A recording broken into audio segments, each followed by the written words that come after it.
Водата е не просто най-простият, но и често най-пренебрегваният хранителен елемент, който е абсолютно критичен за правилното функциониране на всяка клетка в нашето тяло.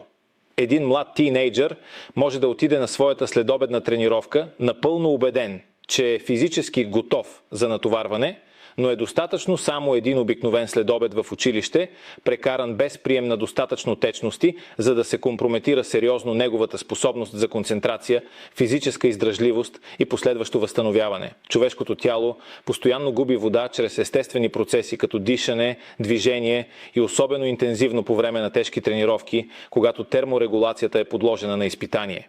Когато тази загуба не се компенсира своевременно чрез пиене на вода, дори една съвсем обикновена и рутинна тренировка става значително по-изморителна и трудна за изпълнение.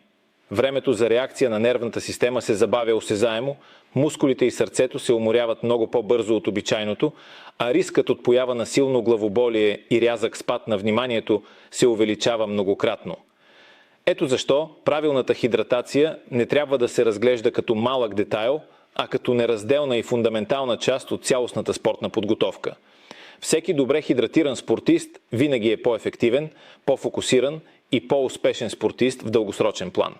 Поддържането на оптимален воден баланс е ключът към върховите постижения и здравето на всеки атлет, независимо от неговата възраст или ниво на подготовка.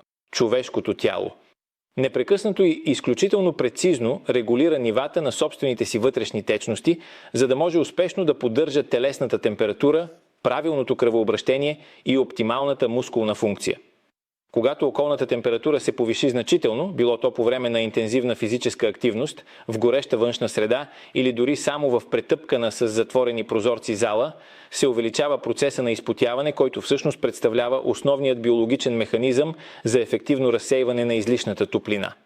Трябва да знаем, че потта не е съставена само от чиста вода, а съдържа в себе си и важни минерални соли, известни като електролити. Ако едно младо момче не приема достатъчно количество течности през целия ден, то пристига на своята тренировка вече с сериозен воден дефицит в организма. В този критичен момент тялото трябва да направи труден избор между това да поддържа интензивността на тренировката или да защити основните си жизнени функции. И почти винаги, за голямо щастие, той избира именно второто, което неизбежно води до незабавно и осезаемо понижаване на спортното представяне. Пълното разбиране на водния баланс означава да осъзнаем ясно, че това, което се пие в часовете преди самата тренировка, е точно толкова важно за здравето, колкото и това, което се консумира по време на самата физическа дейност. Дехидратацията на тялото никога не настъпва изведнъж или внезапно. Тя се проявява съвсем постепенно и често почти незабележимо. Първоначално започва с лека трудност при концентрацията на вниманието. После преминава към усещане за ранна умора, мускулни крампи, силна и мъчителна жажда, видимо зачервена кожа или упорито главоболие. Един дехидратиран тийнейджър често изобщо не го осъзнава в момента. Той е твърде силно съсредоточен върху своята тренировка или върху самия матч. Треньорът е този човек, който пръв забелязва малките промени, като например по-ниска реактивност и допускане на технически грешки в съвсем лесни ситуации, както и склонност към много по-бавно възстановяване на силите по време на почивките. Когато дехидратацията напредне сериозно, спортното представяне спада значително и осезаемо.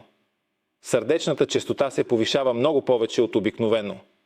Времето за пълно възстановяване се удължава и рискът от сериозни травми нараства застрашително.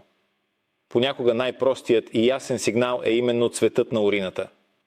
Ако тя е тъмна на цвят, тогава дефицитът на течности е напълно очевиден за всички.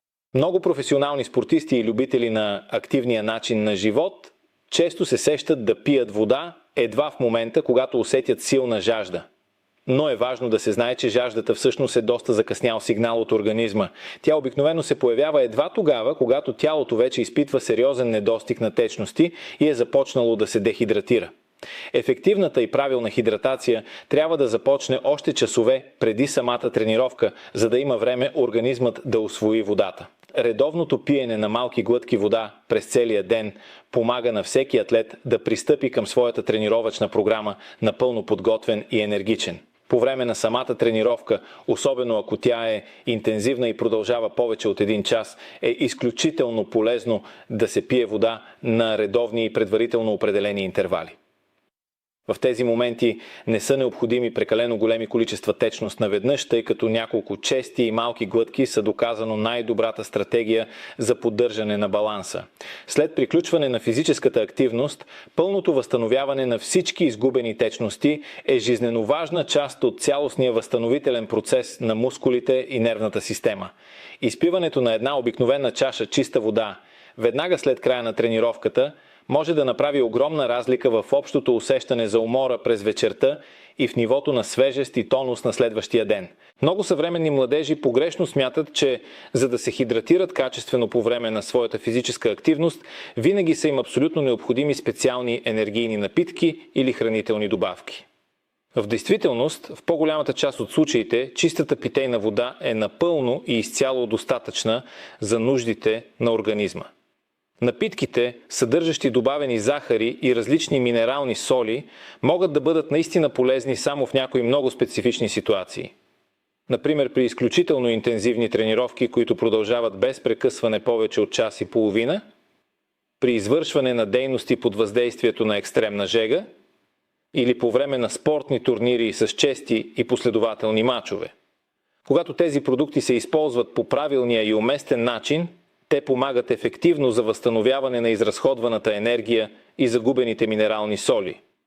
Но ако се консумират безразборно и без реална нужда, те могат да внесат в тялото излишни количества захари и да създадат трайни неправилни навици. Ключовото послание тук е съвсем просто и ясно.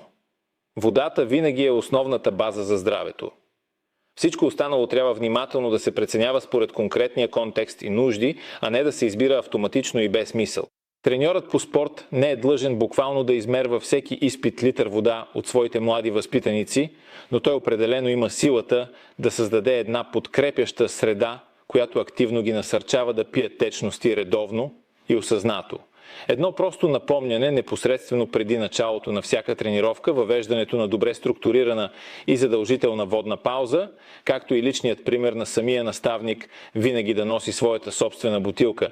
Това са на пръв поглед малки и прости жестове, които обаче правят огромната разлика в дългосрочен план. Още от най-ранна детска възраст трябва системно да се обяснява на децата, че тъмният и концентриран цвят на урината почти винаги е ясен биологичен сигнал, който показва напреднало състояние на дехидратация в организма.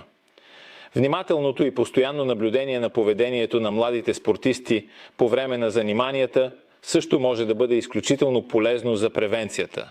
Всеки младеж, който системно избягва да пие вода по време на интензивна тренировка, пристига в залата вече видимо уморен или често показва признаци на физическо изтощение поради липса на течности, вероятно трябва сериозно да преразгледа своите ежедневни навици и режим на хидратация.